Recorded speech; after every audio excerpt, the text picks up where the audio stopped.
Ito na yung pinto. Tapos press nyo lang yun dyan.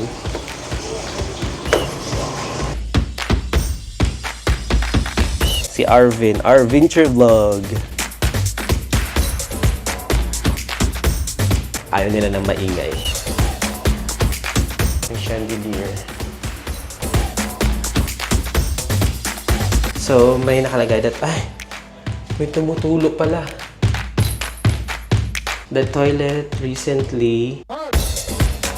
Babalik tayo. Mga planets.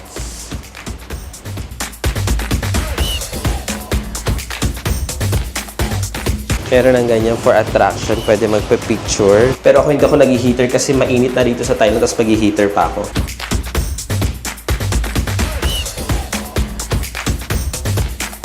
Space pod. Beware of aliens. Alien!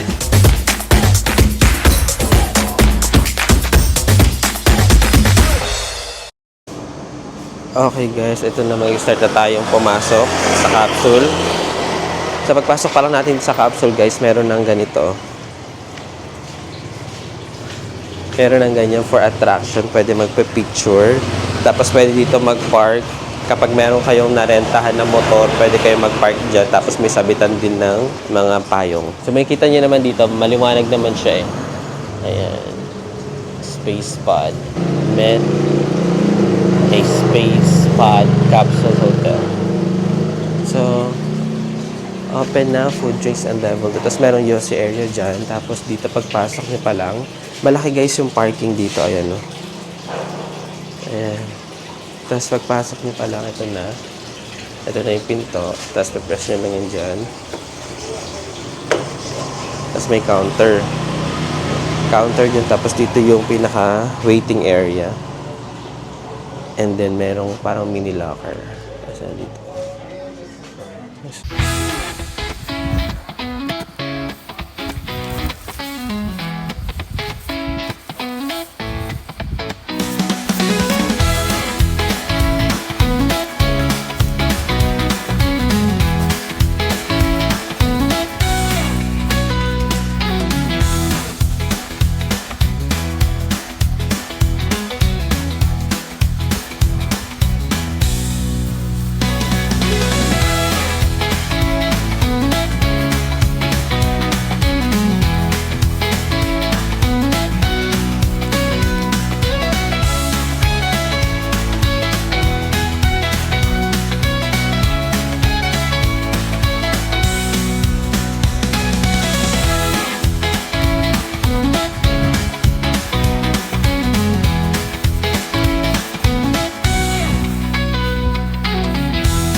Yan siya marami. Dito naman yung mga malalaking luggage guys kasi hagdan lang kasi siya tapos walang elevator or walang escalator. So kapag mabibigat yung gamit ninyo, pwede naman dito lang siya.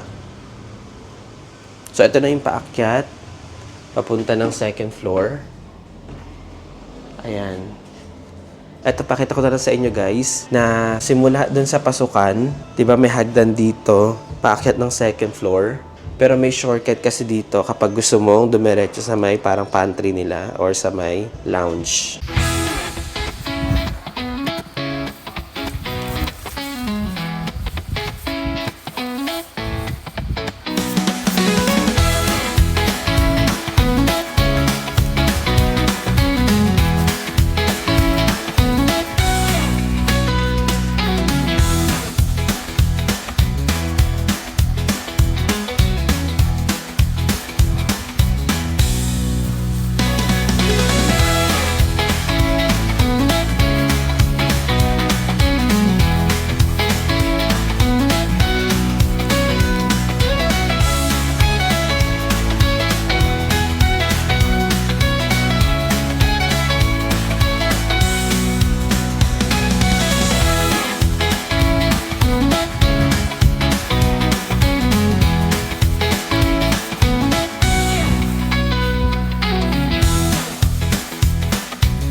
So, dito naman tayo pupunta. Dito may mga, ayan, dito siguro nakatira or pahingahan ng mga staff.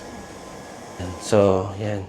So, dito sa ground floor, yung parang pinakapahingahan. So, stay in yung iba dito. Kasi nga, di ba, 24/7 open yung counter natin. Pero yung check-in kasi, nagsasabi sila na 7 a.m. to 11 p.m. lang. Pero, totally, pwede ka mag-check-in dito, guys, anytime. Kasi naka-encounter ako na may nag-check-in, pero walk-in lang siya. In-accommodate pa rin. Pero nung time na yun, parang sinabi ng babae na wala pang available capsule. So, ang ginawa is yung gamit niya, nilagay mo na dun sa may ilalim ng hagdanan, which is yung pinakatusay nyo na lagayan ng mga luggage doon. Muna nilagay yung gamit niya. Tapos nag-stay muna siya doon habang nag-aantay na maging available. Tapos, dito sa side na to, pang staff lang ulit. Kasi dito sa side na to, guys, andito yung mga ilalabhan nila. Tapos, meron mga ganun laba-laba. Yan. Meron sila ditong laundry service na 80 baht lang. Siguro kapag konti lang siya 80 baht, pero kapag sobrang dami nyo na ipapalaba, siguro doon na magkakaroon ng panibagong set of laundry, which is another 80 baht siya. Yan. So ngayon, mag-aalmusal muna ako, guys, para magtuloy-tuloy na tayo sa activity natin for today. A few minutes later. Okay, so paakyat na tayo sa second floor. Paakyat tayo na second floor. Medyo hinihinaan ko yung boses ko kasi may mga ibang tao, baka ma-distract sila and di ba, ayaw nila ng maingay. Pero dito tayo sa second floor. Ayaw humarap. Ayan, so nasa second floor na tayo, level 2 ng spaceship na 2. So sa level 2 may restroom. So yung restroom dito is 3. Toilet and bath yan ah. Toilet and bath, ay hindi. Wait, toilet and bath. Ayan, so may shower at yan. Sa third floor na lang tayo mag-check. Ayan, toilet and bath din siya. So, may nakalagay that, ay, may tumutulo pala. Sorry, may nakalagay din kasi, the toilet recently experienced a minor issue that caused slight leaking. O yan, so, may leaking na nangyayari, kaya may ganyan. Pero, it's manageable. So, dito kasi sa level 2, guys. Dito sa level 2, dito yung pinaka-cafe nila. Okay, so ito na siya. Ayan. So, ayun yung cafe na nag-open siya from 11 a.m. to 7 p.m. ata. Just like. Merong freedom wall na kung saan pwede kang magsulat. Tara, magsulat tayo.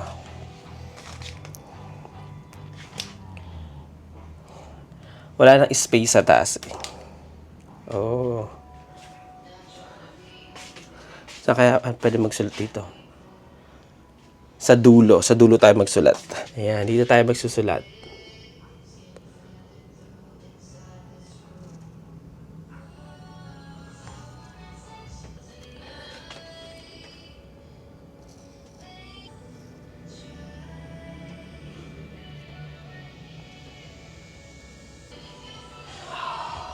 Arvin. Ayun na lang para hindi na mahaba. Tapos lagyan natin ng ito, orange. Arvin. Let's take it. Arvin Chair Vlog.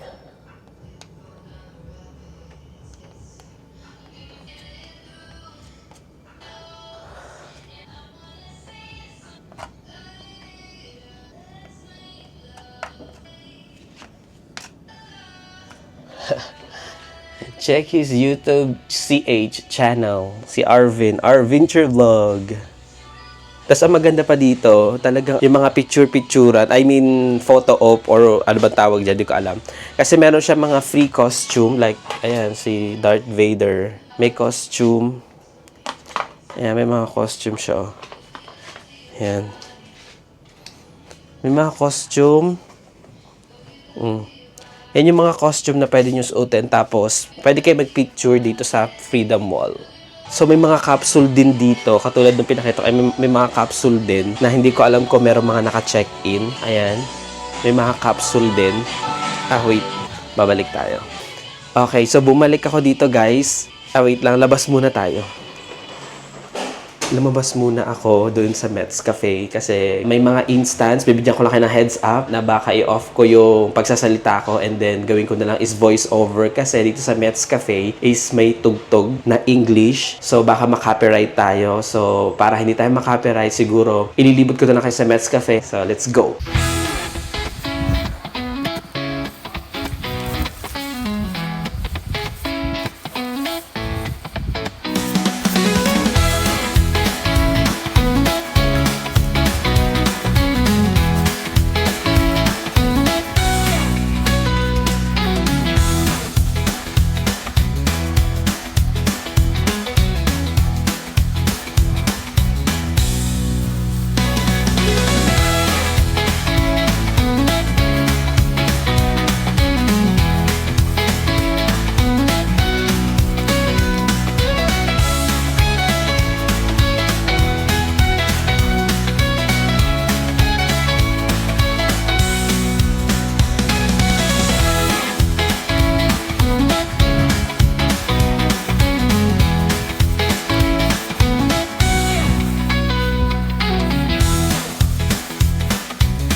Okay guys, so at this moment, maririnig nyo na yung pagsasalita ko kasi paakit na tayo sa 3rd floor. And beware of aliens. Alien! And so paakit na tayo ng 3rd floor or level 3. Level 3. Dito sa level 3, may restroom din siya. Lahat naman ng level is may restroom. Tapos, yung restroom dito sa 3rd floor or level 3, ito yung pinaka itutour ko kayo kasi dito ako nilipat. Ayan, so 3 toilet and bath. 3 toilet and bath siya. Ayan, so dito ako madalas sa pinakadulo, dito ako madalas mag-CR kasi kapag araw, ayan o, maliwanag siya. Tapos, ayan, may lagayan ng mga gagamitin ninyo sa panligo. May lagayan kayo pang sampay. Tapos, ang maganda niyan guys, merong shower gel at merong shampoo. So, ibig sabihin kung wala kayong dala na sabon, soap or bath soap or wala kayong shampoo na dala, meron sila dito. Pero ako kasi, nagdala ako kasi nga alam ko naman na hostel siya. So, alam kong bunk bed or capsule lang yun. Baka mamaya kasi walang toiletries and first time ko lang din naman. Kaya, nagdala talaga ako. Ayan, so to continue, ang maganda niyan guys, merong bidet. May bidet. Tapos, ayan. Yung toilet bowl nila, malinis kasi lagi nililinis. And then, merong tissue. Lagi nire-refill yung tissue niyan. Tapos, may trash bin. And then, ang maganda dito guys, yung ano nila, shower nila, merong heater. Ayan, may heater. Pero ako hindi ako nag-heater kasi mainit na dito sa Thailand tapos mag-heater pa ako. Nag-heater ako pala nung after inuman tapos umuwi. Nag-heater ako kasi syempre after kasi ng maligo, matutulog ako. So, baka magkasakit kapag hindi ako nag-heater or hindi mainit yung gamitin ko tubig panligo. And then, eto, pakita ko sa inyo yung sinker nila. Ayan. May unang sinker dyan. Kaya dito rin ako naliligo sa dulo kasi may sinker siya agad-agad. Tapos, maganda niyan, merong tissue. May tissue yan dyan nakalagay. Tapos, ayun yung nakalagay na lang, wet wipes na lang. And then, may saksakan, may cord para sa blower. And then, may hand soap. Ayan. So, may hand soap tayo, sinker, tapos may trash bin, yung mga panlinis nila. Tapos, meron din dito hand soap na nakalagay. Ayan. So, syempre, do not throw any rubbish or kalat sa toilet bowls. Meron din sila dito, guys, na sleepers, oh. The sleepers are to be used in the toilet only. Ayan. So, may mga sleepers dyan. Pero may mga sleepers, kasi may mga client or may mga tenant kasi dito na ginagamit yung toilet sleepers sa ano nila, sa paglalakad nila dito. Yung parang tsinelas na pambahay kasi siguro wala silang dalang tsinelas. And then may mga ganito. So, tapos na tayo sa toilet ng level 3. Well, lahat, nung tinur ko kayo sa toilet ng level 3, ganun din naman ang mga toilet natin sa baba. Yun nga lang sa second floor ba yun? Or sa, dito ba yun? Oo, sa second floor nga. So, sa second floor lang yung may leak. Ngayon, paakit na tayo sa fourth floor. Ayan, may chandelier. Mga planets.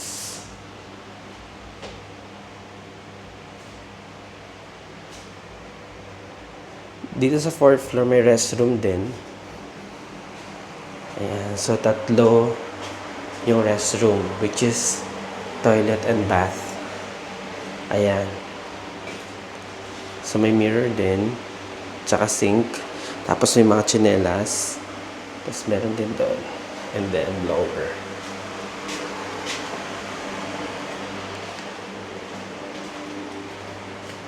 Pasok na tayo.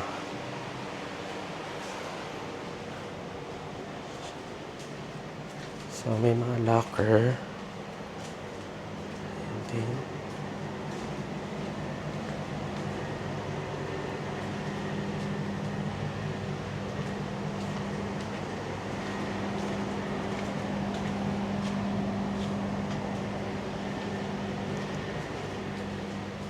may mga locker din.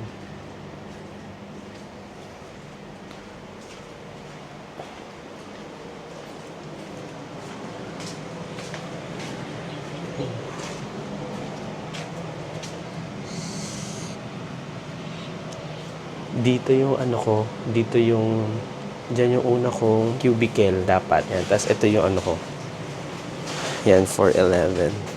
Yan, ito yung cubicle ko dyan. Tapos wala pa namang tao. Pero for 1 month daw yung nag-i-stay.